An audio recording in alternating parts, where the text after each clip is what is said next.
ناصر صدر.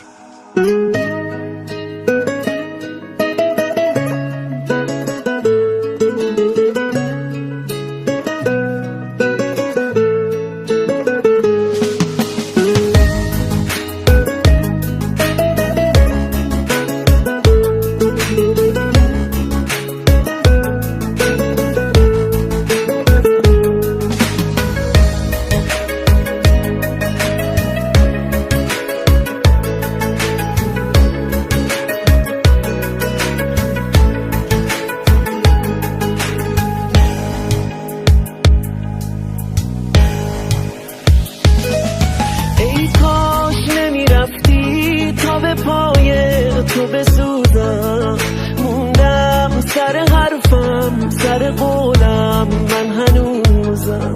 هیچ وقت نمیخواستی که بمونی تا بمونم، هیچ وقت نمیذاشتی همه حرفا تو بدونم.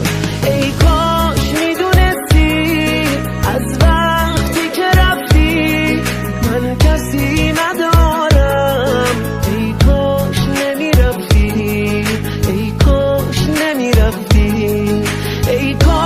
میدونستی از وقتی که رفتی من کسی ندارم.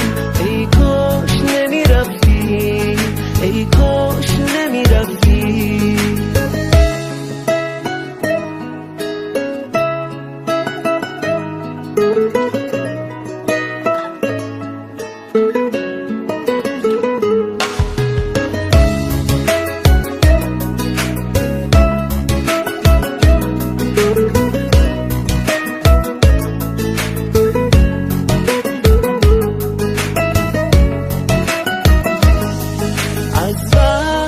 رفتی دیگه چشمام سو نداره، این خاطره تلخ منو تنها نمیذاره. خیلی سوت و کوره خونه بی تو گل نازم، من فکر نمی کردم توی این بازی ببازم. ای کاش میدونستی از وقتی که رفتی من کسی ندارم. ای کاش نمیرفتی، ای کاش نمیرفتی. ای کاش میدونستی از وقتی که رفتی من کسی ندارم.